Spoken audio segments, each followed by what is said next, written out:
과학의 기본량.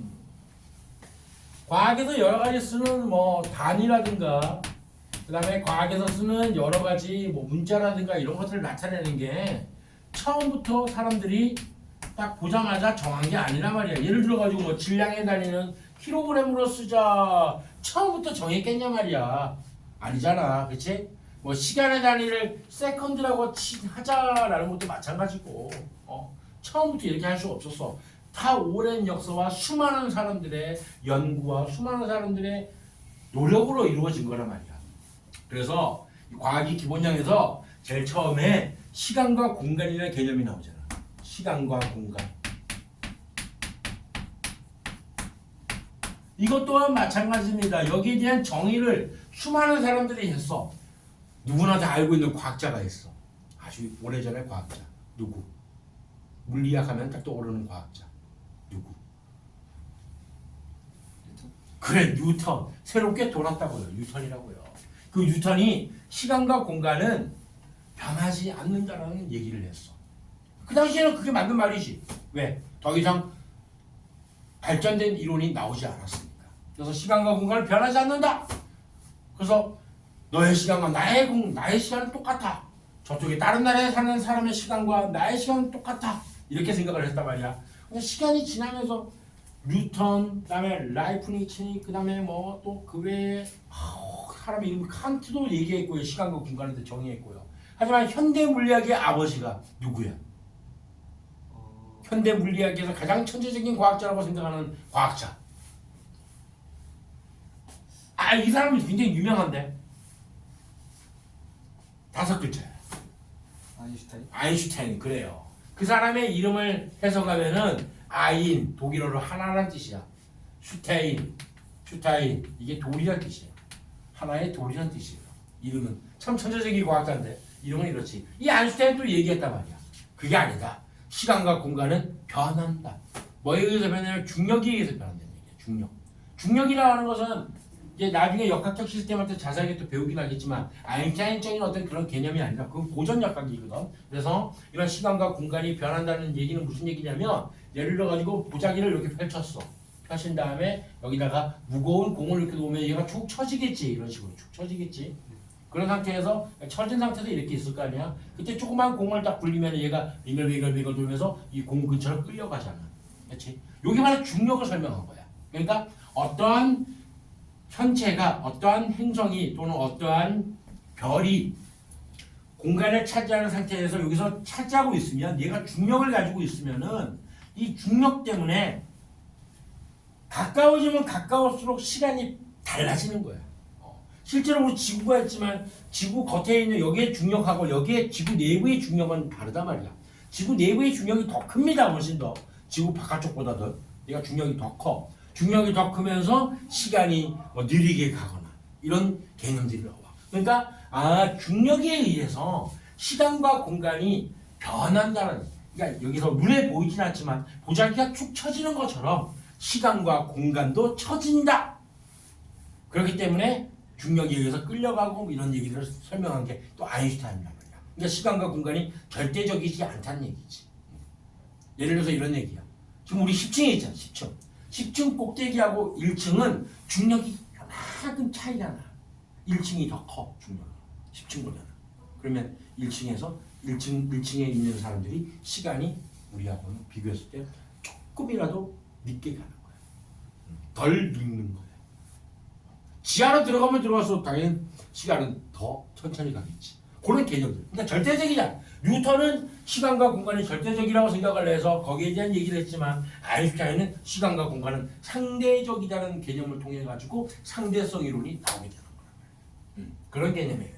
그래서 지금은 얘기하는 건 이제 아인슈타인이 얘기했던 시공간에 대한 어떤 휘어짐이라든가 시공간이 차이가 난다는 얘기를 하는 게 아니라 그냥 고전역학적인 얘기를 하는 거예요. 그래서 이런 시간과 공간을 나타내는 규모가 있어요. 규모. 스케일이라고 하는 거. 사람도 보면 스케일이 크다, 뭐 스케일이 작다 이런 얘기를 하잖아. 그 얘기할 때 어떤 사람이 스케일이 크다라고 보통 얘기하냐? 보통. 스케일이 작은 사람은 어떤 사람은 보통 작다고 얘기해. 배포가 크고 또 남의 어떤 뭐 비난이라도 좀 잘 비난 같은 거 잘 수용하고 바다와 같은 거 스케일이 크다 이렇게 표현하고 배짱이 있다 이런 표현. 그다음에 스케일이 작다는 표현하는 사람들은 좀 쫌생이 같고 사소한 일에 막 그냥 흥분했다가 가라앉고 이런 사람들 그렇게 얘기하잖아. 근데 자연 현상도 마찬가지 규모를 얘기한단 말이야. 스케일이 크다 작다. 그래서 이 규모라고 하는 건 자연 현상의 크기를 얘기하는 건데 그런 자연 현상들이 규모가 큰 게 있고 작은 게 있어. 큰 걸 우리가 거시세계라고 불러요. 거시세계. 간단한 거지. 눈에 보이는 거야 전부 다. 인간의 감각으로 관찰이 가능한 세계를 거시세계라고 그러고요. 그 다음에 눈에 보이지 않는 작은 세계, 미시세계라고 그러지. 이 미시세계는 인간의 감각이라는 것은 중학교 3학년 때 배웠던 것처럼 보고, 듣고, 그 다음에 맛보고, 냄새 맡고, 느끼고 이런 오감을 얘기하는 거야. 이런 감각들이 그런 감각들에 의해 가지고도 우리는 연구를 할 수 없고 관찰이 안 되는 세계야. 미시세계. 말 그대로 쉽잖아. 작은 세계, 큰 세계. 쉬운 얘기니까. 여기에 대해 예시만 좀 알아두면 됩니다. 예시는 뭐 원자의 세계라든가 그 다음에 분자의 세계 그 다음에 뭐 이온이라든가 이런 기타 등등등 우리 인간의 감각으로는 도저히 관찰을 할 수가 없는 느낄 수도 없는 그런 세계를 얘기하는 거지. 원자와 분자 차이점 알고 있나요 혹시? 기억나나? 원자와 분자 나온 김에 한번 해보자고. 이온은 뭔지 알아요 이제. 이온은 전자를 얻거나 잃어버린 상태를 이온이라 그러고요. 원자와 분자는 뭐냐면 예를 들어 물 분자가 있다고 치자고. 이 물 분자가 이렇게 생겼잖아. 이렇게 기억나죠 이거? 그래. 그럴 때 산소와 수소가 두 개가 붙어 있어. 그럼 얘는 물로서의 성질을 가지고 있는 덩어리지. 이렇게 물의 성질을 가지고 있는데 가장 작은 덩어리야. 이걸 우리가 분자라고 얘기한답니다. 근데 원자는 각각의 입자를 얘기하는 거지. 원자가 수소 원자 2개랑 산소 원자 1개에서 총 원자의 개수는 3개가 되는 거야.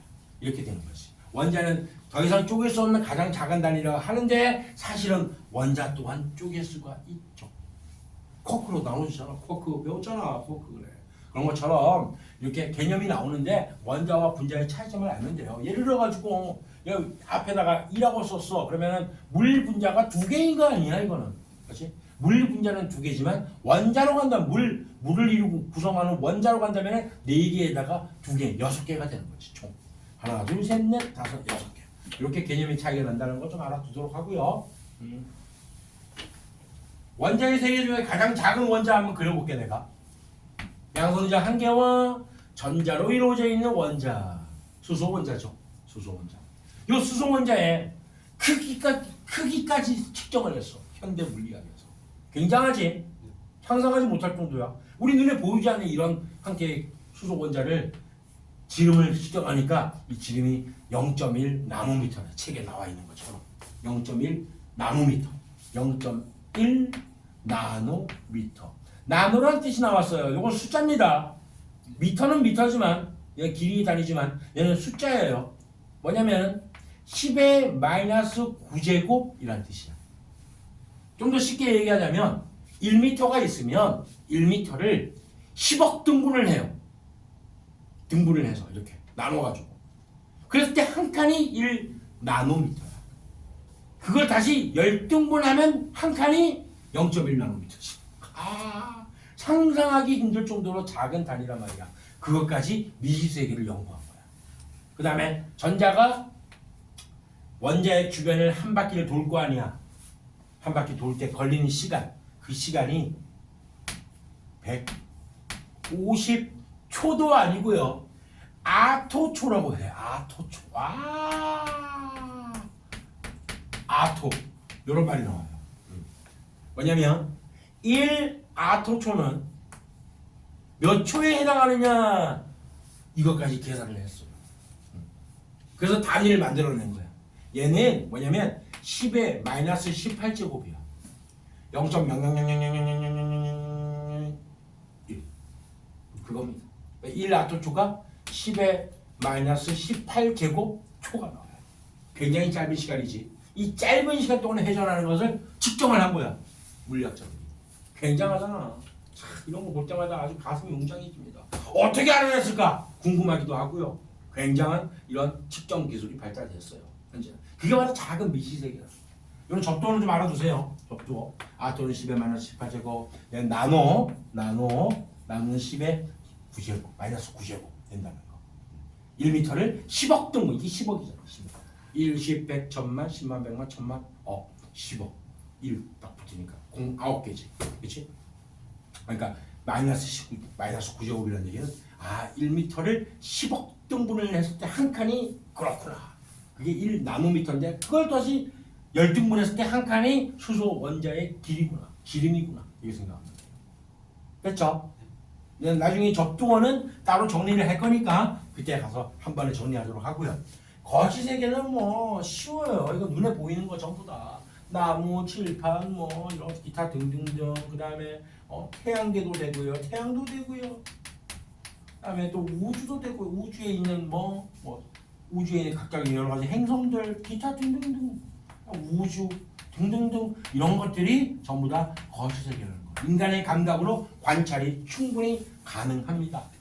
보고 듣고 충분히 관찰이 가능해요. 이런 세계를 거시세계를 하는데 여기서 이제 우주와 어떤 태양과 지구의 관계가 책에 나와 있어요. 그래서 보면 태양이 있고 지구가 있습니다.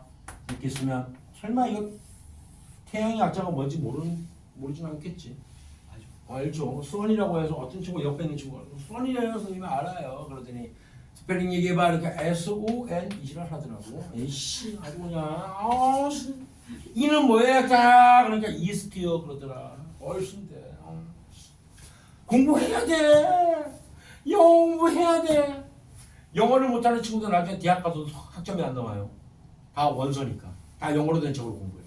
교수님이 영어로 수업을 해요. 그러니까 당연히 영어 공부해야 돼. 무조건 해야 돼. 영어는 필수 불가결이야. 차라리 수학을 안 하더라도 대학을 못 가겠지만. 아무튼 한 바퀴 도는데 걸린 시간 365일로 알고 있잖아. 그렇지. 365일 1년은 365일이라고 하는데 사실 정확히 얘기하면 365.251이야. 뭐야 0.251이 더 있었네. 그러면은 우리가 쓰는 365일이라는 기본적인 달력으로 사용한다면은 오차가 생기네. 얘가 쌓이고 쌓이겠지. 4년 정도 지나면 4년 지나면 며칠에 오차가 생겨. 하루, 일 오차가 생기지. 그래서 4년에 한 번씩 2월 달에 29일을 하나씩 집어넣는 거야. 그것 때문에. 그때 윤달이라고 윤달. 그때가. 그러면 4월 29일에 태어나는 애들도 있겠지. 걔는 4월 29일 4년에 한 번씩 생일 축하를 해야 돼. 실제로 그래요. 그래서 그게 너무 가혹하니까 2월 28일 날에 생일 파티를 합니다. 그때. 이런 차이 때문에, 이런 정확한 차이, 이런 것들 때문에 그래서 윤달을 집어넣기도 합니다. 이런 것들이 기본적인 과학적인 지식이니까. 그 다음에 태양하고 지구까지 거리가 있어. 실제 거리. 기본적으로 거리라고 할 때는 여기서부터 여기까지 거리가 아니야. 중심에서부터 중심까지 거리를 항상 얘기하는 거야. 요 거리가 1억 5천만 킬로미터. 1억 5천만. 1억 5천만 킬로미터. 굉장히 크잖아 숫자가. 그래서 이 숫자를 야씨 안 되겠다. 너무 크다. 머리가 아프다. 이게 언제까지 킬로미터 사용할래? 그래서 요거보다 더 큰 단위로 astronomical unit이라고 해서 천문 단위라고 해요. AU라고 해요. 1AU라고 해요. 이게 물론 약이지만 약 1AU astronomical unit 천문 단위 이렇게 해서 1AU를 1억 5천만 킬로미터. 태양하고 지구까지 떨어진 거리를 1AU라고 하는 거구나. 이렇게 알아두면 돼요. 당연히 거시세계일 수밖에 없는 거고요. 이런 단위 같은 거는 좀 알아두세요. 하나씩 적을 때, 하나씩 할 때 이렇게 다 알아두시면 됩니다. 외워놓으시면 돼요. 그래서 이런 규모가 큰 세계하고 작은 세계 이런 세계들을 우리가 나눠가지고 어떤 시간과 공간을 우리가 표현한다는 얘기예요. 여기에 대한 시간이라고 하는 것은 뭐냐면 요겁니다. 바로 요거. 한 바퀴 도는데 걸리는 시간 150 아토초. 그 다음에 한 바퀴 도는데 걸리는 시간 365.251 약 365일. 그러니까 공간이라는 얘기는 바로 길이를 얘기해요. 길이. 마찬가지. 여기도 수소 원자의 지름, 그 다음에 지구와 태양까지 떨어진 거리. 이렇게 나타내는 거예요. 시간과 공간을 미시세계와 미시적인 관점과 거시적인 관점으로 그 규모 스케일에 따라 가지고 이렇게 구분해서 나타내는 걸 얘기하고 있는 거고요. 그러면은 처음부터 이런 것들을 알았냐 말이야? 몰랐겠지 당연히. 그렇기 때문에 시간과 공간을 측정하는 데 있어가지고 측정하는 데 있어서 어떻게 측정을 할까 사람들이 고민을 하게 된 겁니다. 그러면 측정하는 방법이 이제 과거로 거슬러 올라가 볼게. 현대적인 측정 방법을 지금 모르잖아. 하나도 안 배웠어요. 몰라요. 그래서 이 측정 방법을 과거로 거슬러 올라가 보면 과거 사람들은 과연 측정을 어떻게 했느냐. 시간과 공간을 당연히 측정했겠지. 그치? 그래서 공간적인 부분을 먼저 얘기해 볼까요? 시공간이니까 시간을 먼저 얘기해야지. 항상. 시간은 옛날에 사람들은 어떻게 측정을 했을까? 그냥 생각나는 대로 생각을 한번 해봐봐. 준호, 너 같으면 옛날에 시간을 어떻게 측정을 하고 살았을까? 옛날에 태어났어. 조선시대 태어났어. 시간 어떻게 측정했을까? 너 같으면 상식적으로. 태양과 달이 그럼 태양과 그래 그걸 말하는 거야. 이 시간을 측정할 때 천문학적인 현상.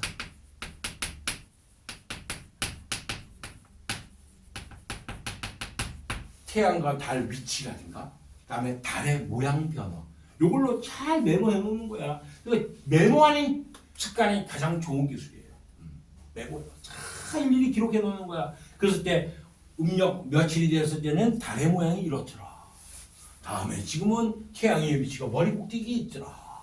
이런 식으로 해서 정오당보다 다 정할 수 있잖아. 천문학적인 현상으로 다릅니다.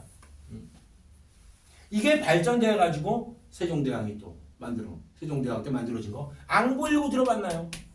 앙부1구 그 그림이 나와 있어요. 사진이 여기 왼쪽에 보면 조그맣게 사진 나와 있는 거 있지? 해시계 이런 것들이 만들어진 거예요. 그 다음에 또 그 외에 뭐 진자시계라든가 진자시계 이런 걸로 시간을 측정하는 거지. 참 대단한 것 같아 이것도. 하지만 태양이 사라지면은 측정할 수가 없는 것이. 흐린 날에 비 오는 날 눈 오는 날 측정할 수가 없고요. 진자시계가 있으면 진자가 멈추게 되는 상황이 되면은 측정할 수가 없고요. 또 물시계도 있어요. 물시계. 정량균만 물시계. 물시계 또한 물이 다 증발돼 버리면 사용할 수가 없는 상황이 되잖아. 그래서 되게 한계점이 있습니다. 이걸로 측정한다는 것도 과거에는. 그러면 요거부터 먼저 해볼게. 현재에 왔을 때. 현재의 시간과 공간을 측정하는데 이 시간은 과연 어떻게 측정하느냐? 시계 보고 측정할 수 없어요. 그 시간은 시계의 원리가 뭐야? 지금 휴대폰을 꺼내서 보면은 휴대폰의 시간이 내 시간과 너의 시간이 똑같아 완전히. 그렇지? 단 1초의 오차도 없어. 왜 그런가? 굉장하지 않냐 이 기술이?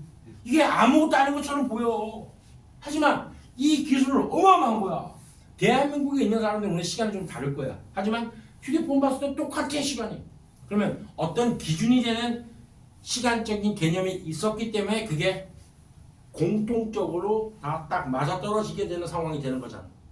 물론 다른 나라와 우리나라 간의 시차는 있어. 지구의 자전하는 속도 때문에 자전하는 위치에 따라서 시차는 있을 수 있지만 하지만 그 나라 사람들은 다 똑같은 시간을 볼 거 아니야. 그렇지? 그것처럼 어떤 공통적인 기준이 있단 말이야. 그게 뭐냐면 현재는 빛이라는 걸 이용합니다. 빛. 무조건 빛입니다. 이 빛이 어디서 나오냐면 세슘이라는 게 세슘. 세슘 원자가 빛을 내는데 CS라고 씁니다. 세슘을. 이 세슘 원자가 내는 빛을 이용해 가지고 측정을 한단 말이야. 한번 볼게요. 그 책에 있는 거 숫자를 이거 외울 필요는 없으니까 보는 거야 그냥. 보자. 세슘 원자에서 나오는 빛이 몇 번이야? 거기 조그맣게 나와 있는 거죠. 100만, 1000만, 억, 10억. 91억 9263만 1770번 진동하는데 걸리는 시간이 1초라고 정의를 한 거예요. 어마어마하게 긴 많은 진동수인데 이 빛이나 세슘 원자가 내는 빛이 그렇게 진동하는데 걸리는 시간을 1초라고 정의를 해가지고 기준을 잡아놓은 거야. 그래서 시간을 정확하게 측정할 수 있다는 얘기야. 다음에 과거로 다시 가서 공간, 시공간, 공간을 측정한다. 한마디로 길이를 측정한다 생각하면 돼. 길이. 옛날에는 어떻게 측정했을까? 옛날 사람들. 이거에 대한 어원이 많아. 유래가 많아. 피트 들어봤나? 1피트, 2피트. 주로 어디서 들어봤나? 2피트. 미국에서 사용하는 거. 그 피트가 뭐냐면 발의 크기야. 발의 크기가 30cm인 사람의 기준으로 1피트라고 하자 정했어.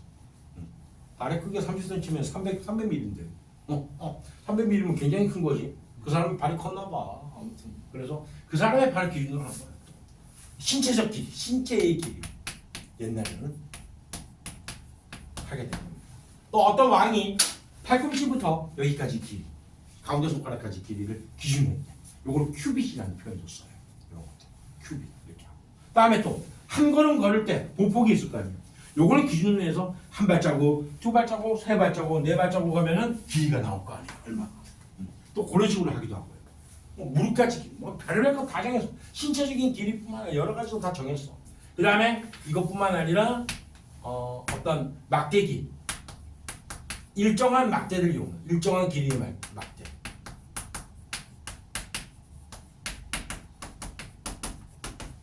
막대를 정해놓고 여기서 여기까지를 1m 될 것 같은데 1m로 하죠. 그래. 자, 또 1m, 10개면 10m 이런 식으로 쉽게 생각하면 되는 거야. 그 외에는 뭐 여러 가지 이 일정한 길이 막대를 또 정해놓고 1m를 정해놓고 사용을 하다 보니까 그 막대기가 시간이 지나다 보면 길이가 변할 수도 있잖아. 훼손될 수도 있잖아. 그런 문제점이 있지. 그래서 그런 문제점을 현재에 와서는 이 길이의 측정을, 공간의 측정을 똑같이 빛을 이용합니다. 근데 빛이라는 게 굉장히 신기한 상태야. 물질을 하려고 하다 물질일 수도 있고 빛은 파동일 수도 있거든. 빛은 입자일 수도 있고 파동일 수도 있어. 아인슈타인도 그래서 빛은 두 가지 성질 다 가지고 있어. 아유 씨 몰라. 그래 돼버린 거야. 왜? 입자의 성질도 있고 파동의 성질도 갖고 있거든. 파동인 것 같은데도 입자이기도 해. 신기하다 이 빛이. 그래서 빛의 이중성이라고 얘기하는데, 근데 그건 더 신기한 건 뭐냐면 이 빛은 속도가 변하지 않아. 얘가 진공 상태에서 약 30만 km/s야. 1초 동안에 진공 상태에서 30만 km를 간다는 얘기야. 정확히 말하면 29만 9천 얼마 되겠지만은 약 30만이에요. 약이라는 표시로 이렇게 이런 기호도 씁니다. 그래서 이렇게 나타내는데, 근데 이 빛의 30만 km가 물론 대기권을 통과할 때는 빛의 속력이 조금 줄어들겠지. 그다음에 물을 통과할 때 더 줄어들겠지. 얼음을 통과할 때 더 줄어들겠지.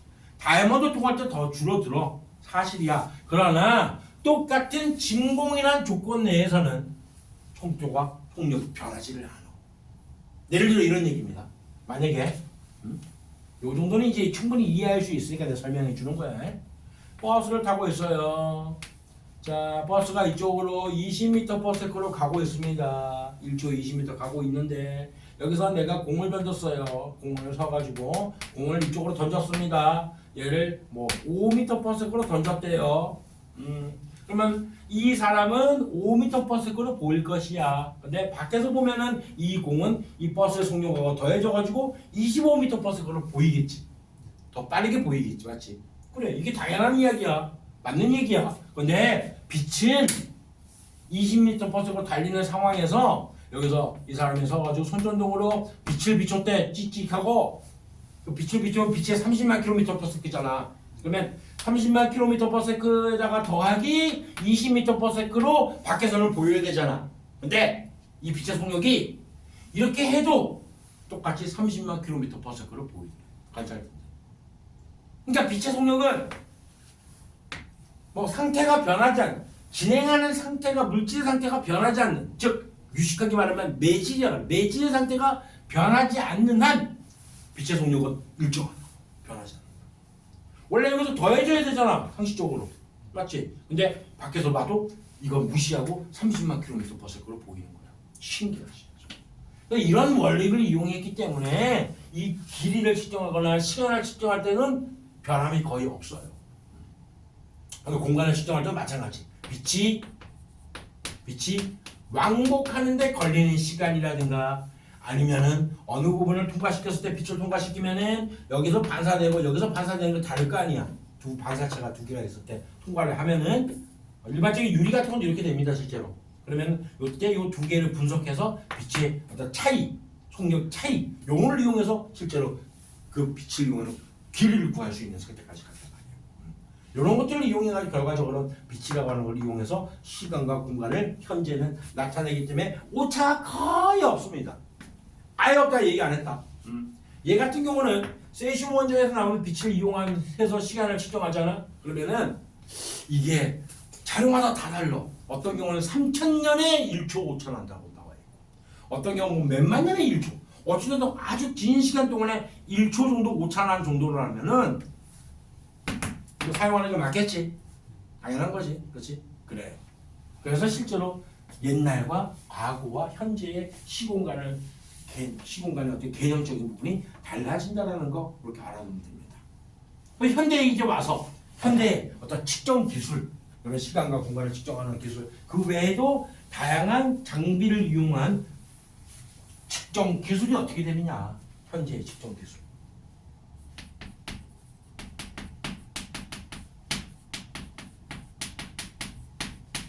그거 알고 있죠? 휴대폰 꺼내서 나의 위치 보는 거. 카카오 맵인가 딱 깔면 바로 보이지. 내 위치가 정확히 거의 정확해. 그래도 어느 오차가 있긴 하지만은 그래도 많이 정확해. 내가 내 몸을 돌리면 걔도 같이 따라 움직이지. 그다음에 내가 가면은 걔도 같이 따라오지. 지도상에서 나의 위치를 정확히 파악할 수 있잖아. 그 왜 그러냐면 인공위성 때문에 그래.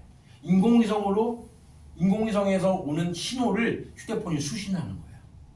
근데 그 신호가 인공위성에 한 대만 있어서 안 돼.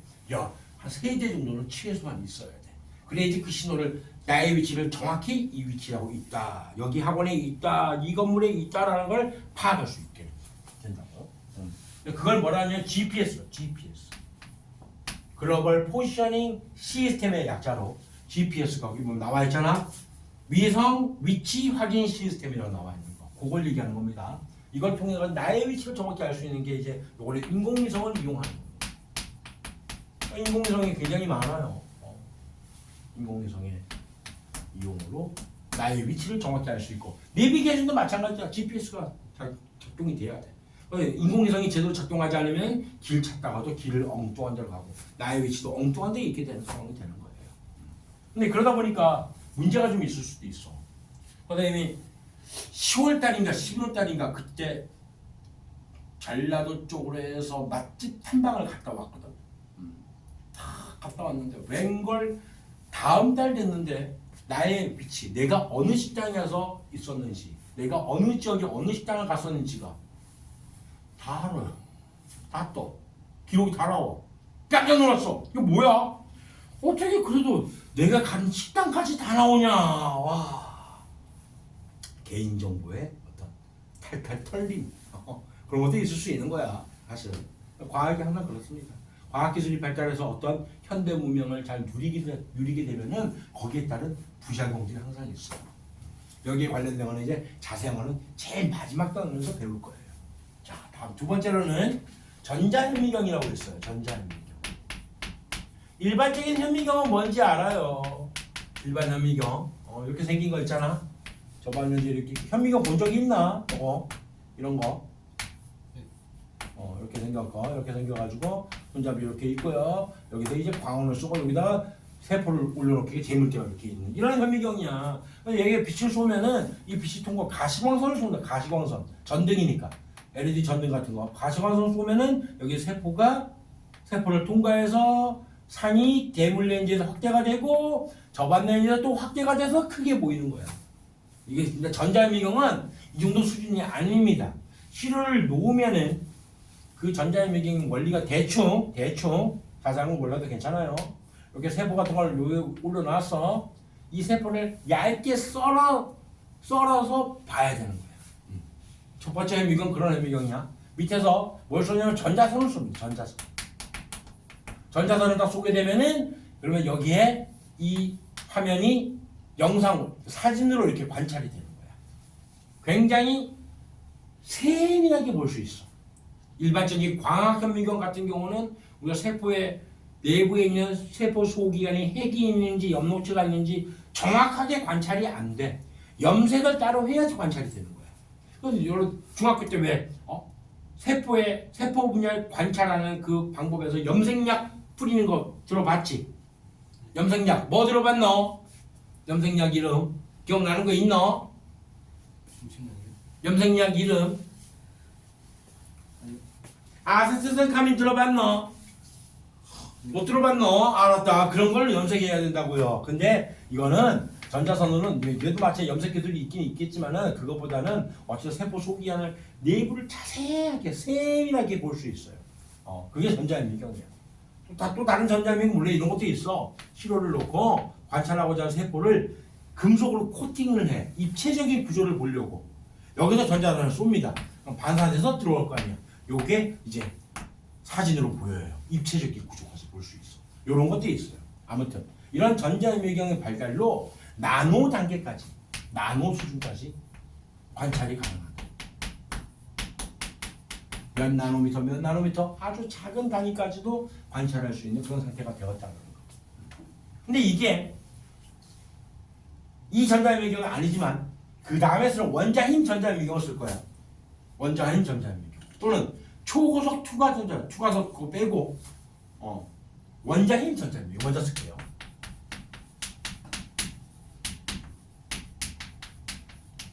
얘는 신기한 게 세포의 구조와 그걸 떠나서 원자를 관찰할 수가 있어. 원자를 현미경으로 볼 수 있는 시대가 온 거야. 예전에는 원자가 눈에 안 보였잖아. 원자의 특성을 연구할 때 다른 걸 막 다양한 복합적인 실험을 통해 연구를 하고 연구하고 했단 말이야. 이런 실험도 했어요. 원자핵이 있는지 없는지를 알아내기 위해서 어떤 실험을 했냐면 여기다가 금박을 딱 설치를 해놓고 금박을 이렇게 해놓고 여기다가 입자를 막 쏩니다. 그러면 다 통과해가지고 그 입자가 그냥 스크린에 쏘는 대로 달라붙어. 쏘는 대로 그냥 찍혀. 쏘는 대로 찍혀. 쏘는 대로 찍혀. 대부분 다 쏘는 대로 찍혀. 전부 다 입자가 찍혀. 근데 어떤 경우에 갑자기 여기다가 일직선을 쐈는데 여기에 찍히는 거야. 다음에 여기서 쐈는데 여기에 찍히는 거야. 가끔씩. 그게 왜 이러냐? 야, 희한하다. 아, 그 안에 뭔가 있다. 원자핵이. 뭔가 있다. 입자가 있다. 그게 바로 원자핵이었어. 원자핵을 밝혀낸 실험이라고 이렇게. 이런 식으로 알아냈는데 이제는 어떻다고? 이 원자힘 전자힘으로 원자까지 관찰할 수 있게 되는 상황이다. 시로 표면에 원자를 직접 촬영할 수 있게 된다. 원자 크기를 직접 측정할 수 있어. 그래서 아까 나온 거야. 수소 원자 기름이 0.1 나노미터로 나와요. 그런 원리예요. 그러니까 원자 수준까지, 원자 관찰까지 할 수 있다. 뭔가 막 웅장한 마음이 안 드냐? 신기하지 않냐? 나만 신기하고 나만 웅장하나? 막 힘이 나. 이걸 볼 때마다 야, 참 대단한 기술이 발달됐구나. 막 그냥 신기해 죽겠습니다. 아주. 그렇지 않냐? 막. 미안합니다. 너무 강요해서. 다음에 초고속 투과 전자현미경. 뭐 어떤 걸요? 초고속 투과 원자나 분자 내부의 움직임을 측정. 와, 원자뿐만 아니라 분자의 움직임을, 분자 움직임까지 이게 보이는 거야. 이게 예전에 나왔었어. 원자와 원자가 있는데 그 두 개가 있다가 얘가 달라붙어. 그러다가 탁 멀어지고 달라붙어 멀어지고 뭐 이런 게 관찰이 됐었어. 실제로 영상이 실제 나왔어. 뉴스에도. 그게 바로 초고속 투과 전자현미경으로 원자나 분자의 움직임을 관찰하는 그러한 전자현미경이었단 말이지. 대단하네. 그렇지? 상상도 못할 일이 현재 일어나고 있다. 현재. 이런 거 보면 이런 원리가 막 궁금해지고 하는데 대학교 때 절대 볼 수가 없는 것들입니다. 이거 전부 다. 못 봐요. 살면서 볼 수 있는 현상이 보려면은 연구 과정에 가야 돼. 석사나 박사관 관련 분야에 석사, 박사 과정까지 따야지. 그래야지 볼 수 있는 상황이 됩니다. 선생님도 전자유경 못 봤어요. 생물학과 나오는 못 봤어. 그냥 밖에서만 봤어. 전자유경 실이 여기구나. 전자유경이 이렇게 생겼구나. 조그마한 방 안에 이렇게 크게 좀 돼 있더라고. 그러니까 영상으로 촬영하는 거거든. 영상 촬영으로 볼 수 있는 거라서 그렇게 됐고요. 그다음에 이제 우주망원경 아주 유명하죠. 우주망원경은 안 쓸게요 이거는. 뭔지 아니까. 망원경을 우주에 갖다 놓지. 왜 그럴까? 이씨 망원경 훔쳐가면 어떡하려고? 외계인이 와서 훔쳐가면 어떡할래? 왜 우주에다 망원경 갖다 놓느냐? 일반 망원경 그냥 보면 되잖아. 천체 망원경 그냥 관찰하면 돼. 지구에서 관찰하면 되잖아. 연대에 가거나 아니면 저쪽에 소배서 천문대 같은 데 가면 위에 뚜껑이 싹 열리고 천체 그냥 관찰할 수 있게끔 해놓잖아. 그러면 되지. 왜 우주에다 망원경을 수도 없이 갖다 우주에 띄워놓냐? 외계인 훔쳐가면 어떡하려고? 비싼 거? 응? 왜 그럴까? 논리적으로 상식적으로 생각을 해봐. 논리적으로. 그냥 지구에서 관찰하면 되지. 성능이 좋은 망원경 가지고 와 달이 이렇게 보이는구나. 와 저 별은 이렇게 보이는구나. 관찰하면 되지. 왜 우주에 갔다 놓을까?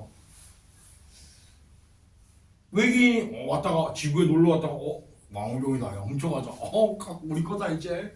훔쳐가면 어떡하려고. 지구에 설치되는 거 보면은 기상현상에 영향을 많이 받잖아. 하지만 우주에 갖다 놓으면 기상현상이 안 나타나잖아. 그러니까 계속 관찰할 수 있는 거지. 그리고 최대한 그 별 가까이에 우주망원경이 이동을 했어. 그러면 그 별에 대해서 정보를 더 잘 관찰할 수 있잖아. 그래서 그런 거야. 제임스 웹, 그다음에 허블 망원경. 이제 허블 망원경이 이제 수명을 다했대 거의. 좀 있으면 이제 죽는데요. 허블 망원경이 이제 지구로 정보를 전송할 수가 없대. 허블 망원경이 별게 대단한 게 뭐가 있냐면 이런 거야. 그냥 아무것도 없는 까만색 밤하늘이었었어. 그냥 어느 부분이 그냥 온통 까맸어요. 우주는 까마니까 아무것도 관찰이 안 됐어. 허블 망원경이 요 부분을 관찰을 해본 거야. 요만한 진짜 실제 크기야. 실제 크기 요만해. 여기를 관찰해 본 거야. 허블 망원경이 해보니까 웬걸 이 내부에는 수많은 은하들이 이 속에 있었던 거야. 알고 보니까 그게 허블 망원경 엄청난 업적이었대. 근데 그게 하늘을 봤을 때 하늘의 요 쌀 크기만큼의 범위만 관찰했을 때 수많은 은하들이 관찰된 거야. 그러니까 우주에는 얼마나 많은 은하들과 얼마나 많은 별들이 있을까 상상을 하기 힘들 정도의 어떤 그 상상력을 그 상상이 현실화시키고 그다음에 그런 관찰을 통해서 다양한 연구를 할 수 있게끔 만들어주는 게 바로 우주망원경의 기능이 되는 거죠. 됐죠? 뭔 얘기인지? 그래요. 이렇게까지 내용을 하면 자세하게 다 한 겁니다. 이 정도 내용이면은 이렇게 알고 그 다음 페이지 12페이지 넘어가면은 이제 기본량에 대해서 구체적으로 나오게 되는 겁니다. 기본량. 여기는 조금 이제 외워놓으세요.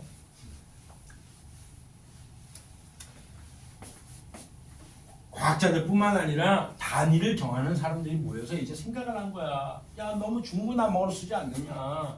말 그대로 속도라는 것도 우리는 속도에서 미터 퍼 세컨을 얘기하는데 다른 나라 외국 사람들은 마일로 사는 마일. 우리는 몇 킬로미터 퍼 아워지만 거기는 몇 마일 이렇게 사용하잖아. 그렇지? 그러다 보니까 이게 중구난방으로 다 나라마다 지역마다 다 다르게 사용하니까 안 되겠다. 그러니까 정하자. 국제 단위기에서 정했어요. 그래서 과학의 기본량의 첫 번째가 뭐냐면 이제 길이 개념을 정확하게 정하자. 왜? 길이는 아까 얘기했던 공간 측정과도 연결이 되잖아. 그렇지? 길이 측정이 꼭 공간 측정이야.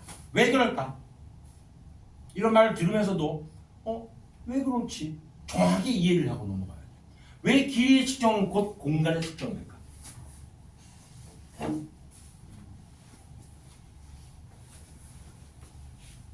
공간이라는 의미가 바로 뭐야? 부피를 얘기하는 거야. 부피를 측정하는 방법은 뭐야? 알지?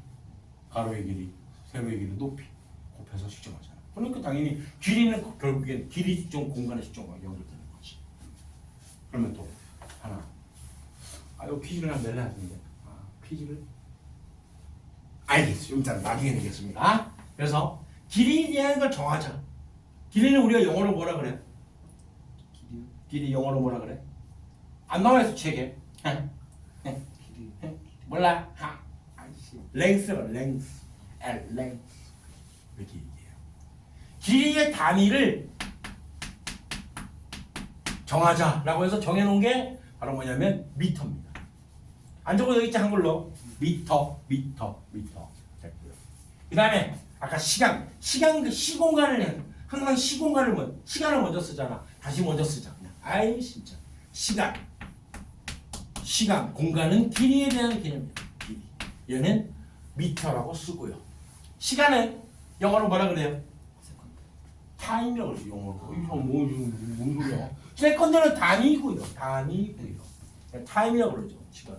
얘는 렌스 이렇게 쓰죠. 시간 길이 두 개를 이렇게 쓰자. 단위를 정하자. 국제 단위기 SI라고 하는 국제 단위기에서 여기서 정했습니다. 다음에 질량이라는 개념 뭔지 알지? 질량 들어봤잖아. 질량은 영어로 뭐라 그럽니까? 어떻게 써? 질량은 왜 여기 중학교 때 배웠던 내용이야. 뭐 할 때? 위치 에너지 할 때 썼잖아. 뭐라고 써? 위치 에너지 어떻게 구해? 9.8 mH 이렇게 쓰지. 그래 m이 뭔데? 그 질량이잖아. 그래 m이 질량이에요. 매스야. 요거보다 미터 그러면 안 돼. 헷갈려. 그래서 실제로 책에도 보면 요게 약간 기울어져 있어. 단위는 정자체로 딱 씁니다. 정자체. 질량의 단위는 킬로그램이라고 정해놓자. 이거 기본적으로 정하자. 그 시간과 길이, 질량을 기본량이라고 정해놓자. 이게 7가지가 있어. 그 다음에 전류. 들어봤잖아 전류. 전류는 영어로 뭐라 하는데? 전류는 원래 명사용어로 쓰면은 커런트가 맞아. 커런트. 근데 전류를 쓸 때 전류가 어떤 세기라는 뜻으로 인텐시티라고 I라고 써요. 전류의 단위 혹시 기억나나? 전류의 단위 암페어라고 하죠. 암페어. 이건 쓸게요. 이거는 암페어라고 읽어요. 암페어. 앙페르라는 사람이 있어서 그 사람이 전류와 자기장의 관계를 연구를 많이 한 사람이거든. 그 사람의 업적을 기르고 있어. 암페어라고 합니다. 다음에 온도 얘기. 온도는 영어로 뭐라 그래요?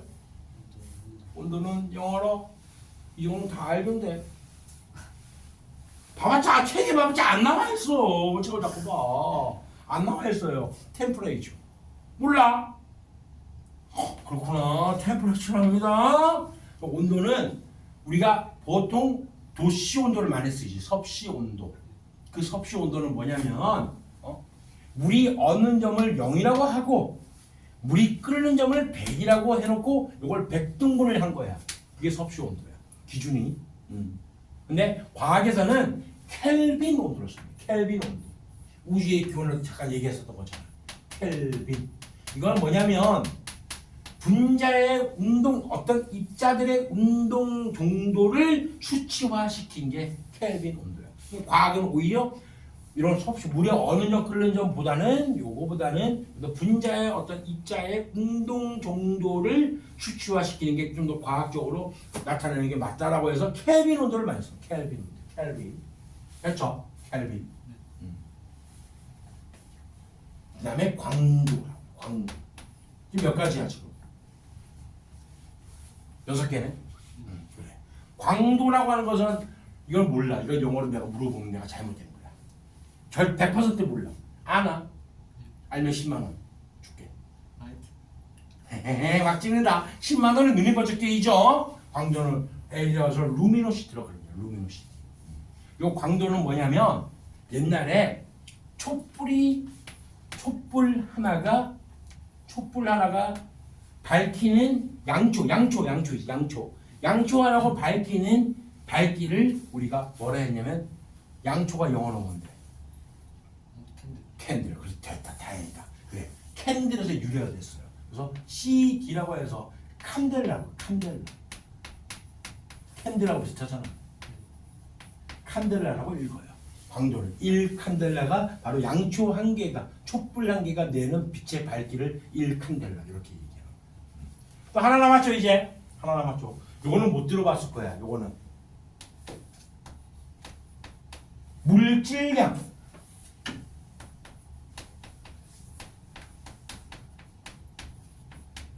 물질량 처음 들어볼 거예요. 얘는 뭐라고 쓰냐면 요거 하기 전에 요거부터 이해를 해볼게. 우리가 자 연필 한 다스가 연필이 몇 개 들어있지? 모르나 그런 거? 오씨 그래서 막 아는 걸 얘기해볼까 그러면? 또 계란 한 판이 계란이 몇 개 있지? 30개. 그거 알아 그거는? 그거 안 해. 그래. 그러면 계란이 30개가 들어있으면은 계란 30개를 한 판이라고 그냥 하는 게 낫지. 그렇지 편하지 이게.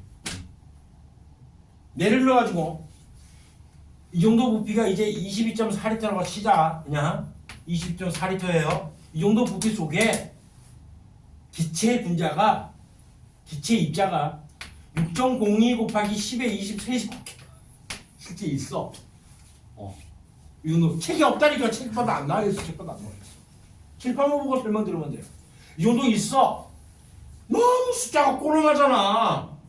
그거 다 말하면 6.02 한 다음에 그 다음에 02 몇 개 23개가 붙어야 돼. 짜증나잖아. 그래서 그냥 이거를 야씨 이렇게 하지 말고 1몰이라고 하자. 아 진짜 정해놓은 거야. 연필 한다스는 12개가 있거든. 그 12개 24개의 연필을 그냥 두사스로 하면 되잖아. 편하잖아. 편해잖아. 이게 바로 물질량입니다. 물질량의 단위를 그래서 몰이라고 해요. 몰. M-O-L. 몰. 나중에 2학년 때 화학을 하게 되면은 이 말을 지겹도록 듣습니다. 미치도록 들어요. 화학을 하게 되면 그때 나오는 단위입니다. 이렇게 7가지야. 7가지. 됐나? 다 적어볼게요. 다시 한번 적어볼게요. 내가 외우는 방법대로 적어볼게.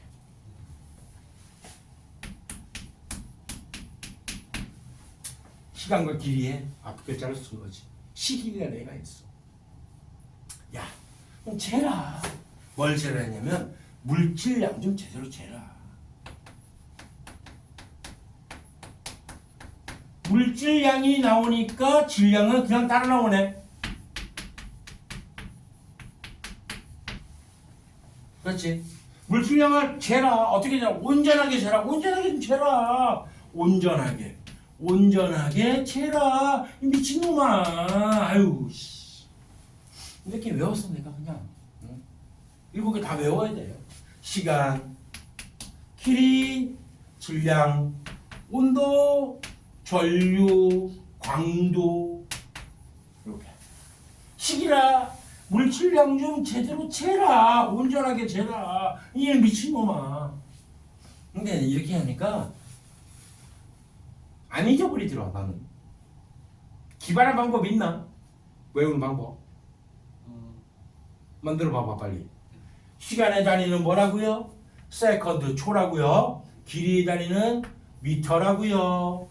질량의 단위는 킬로그램이라고요. 기본량에서 온도는 켈빈 온도로 쓰고요. 전류는 암페어, 광도는 칸델라, 물질량은 몰.